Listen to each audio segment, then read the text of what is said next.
Alright y'all, welcome back to the channel and to some more buckshot testing, and today we've got a load that we haven't tested on the channel in a good long while, but it's one that a couple of you guys have requested here recently that I bring back out and try. And when I looked through my spreadsheet and saw we hadn't tested this combination yet, I definitely had to bring it out here to see what it could do, because it definitely has the potential to be a very nice performer. But for the shell I brought out here today, I got out some of these. Some of the Winchester Super X buckshot loads. These ones are the 12 gauge, 2 3/4 inch, 8 pellet load of triple aught buck, moving about 1,325 feet per second. Now, like I said a second ago, it's been a good while since we've tested these on the channel, and from what I can remember, they were pretty average at best or so the last time we tested them. But that was through some stock full chokes, so we'll see what this choke setup can actually do today, because typically it tends to improve on what a factory full choke can do. So we'll see what happens with this. And as for the setup we're going to run them through today, I brought out my Remington 870 special purpose with a 24-inch barrel and this Kicks buck kicker full choke. This particular buck kicker measures out right at a 693 constriction and has easily been one of, if not the best performing chokes with the vast majority of buckshot loads across the board. And a week or two ago, we tested some Remington triple aught buck through it, and it was one of the top 3 or 4 best patterns we've ever gotten. So can the Winchesters do the same through it or not? There's definitely a potential, but we're just going to have to try it and see what happens. And I did forget to mention, those shells are a buffered load. However, they are not a plated load,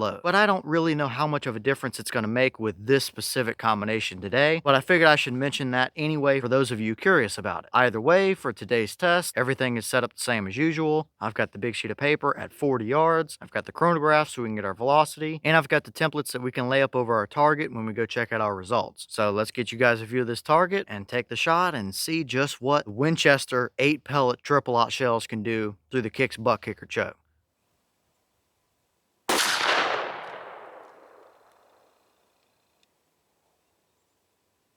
Alright, so that round gave us 1220 through the chrono. The boss claim is 1325. However, we do only have a 24-inch barrel on that 870, so that pretty much makes sense. It's common that we see 75 to 100 feet per second below the box claim with that particular barrel, and that's pretty much right where we're at now. So nothing too strange to see up here for velocity. I think 1220 is pretty decent for a triple aught buck load like that. But what kind of a pattern did it actually give us through that buck kicker down at 40 yards? Let's go check it out and see what we got.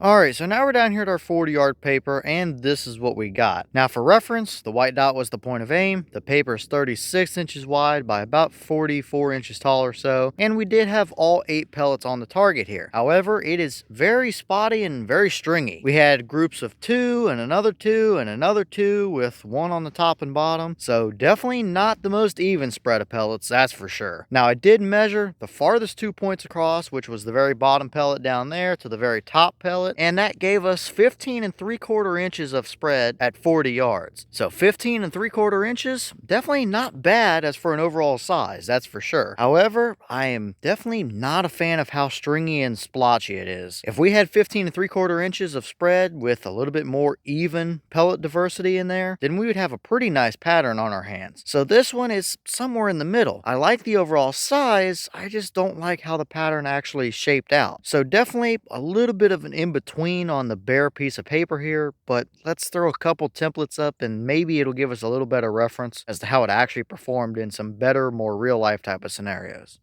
Alright, so here's our 10-inch circle, and if we put it where the core of our pattern should be, we did have 4 out of the 8 pellets just barely squeak in to a 10-inch circle at 40 yards, but as you can see, there is a big giant hole right in the middle of where your core should be. And really, no matter where we move that template on that pattern, you're going to have 2 to 4 pellets in there. So definitely a little bit of a letdown as far as our core goes. Even though there is 4 of them in there, it's not really what I want to see considering they're right on the edges. But let's throw the deer template up, which would give us a better idea of how it would look in an actual hunting type of scenario. Alright, so here's that deer template, and I did give it the benefit of the doubt a little bit since we were a touch low and a touch right. I did move the template over there, and we would have had about 7 of the 8 pellets that would have actually hit the deer. Now, is this a dead deer? Yeah, most likely so. You've got several of them right through the back end of the lungs there that would have gotten the job done. But is it my ideal deer pattern? Probably not. It's just a little bit too splotchy. Again, the overall size of the pattern is there. The one pellet we're missing is just in front of his front front leg down there at the bottom. So 7 pellets worth of triple aught buck at 1200 feet per second is not going to feel very good, and it's going to do the job. But with how splotchy that is, I don't know. It's good enough, but not ideal at the same time. So it's somewhere middle of the road, I guess.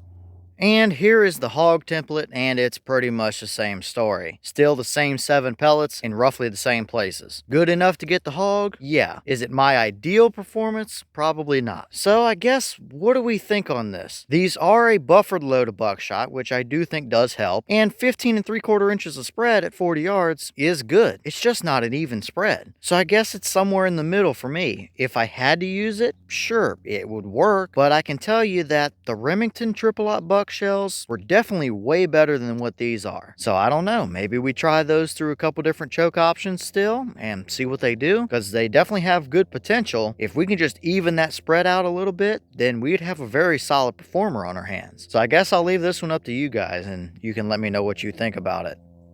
Alright y'all, well, what did you think about that pattern right there? It is pretty middle of the road in my opinion. I like the overall size of the pattern, I just don't like the spread that the pattern has. Now, could we have taken 2 or 3 more shots, and could 1 or 2 of them have evened out a little bit? Yeah, maybe, but I think that part of the middle of the road results we had seen previously, from what I can remember, was the same little bit splotchy groups like that. And I think if these shells were either plated or had some kind of little bit of a wad to them, then it might even it out just that little bit. And that might be why the Remington shells form a little bit better, because a lot of the Remington Express shells have gone to using a wad now, which definitely tends to help. So I don't know. I guess I'll leave this one up to you guys. Let me know your thoughts about it down in the comments. Is that about what you expected? Were you a little surprised one way or the other? Is that a good enough pattern for you? Or are you kind of in the same boat that I am, where sure, it's usable, but not quite what you're looking to see either? And is there another setup or choke combo that you want to see us try those shells through? Let me know all that down below. But with that being said, I've got some more testing to get done for you guys, so I'm going to get back to it. As always, we have the channel Instagram as well as the mailbox where you can send stuff if you'd like. All the information will be in the description if you're interested in it, but I'm going to get back to it, so I'll see y'all in the next one.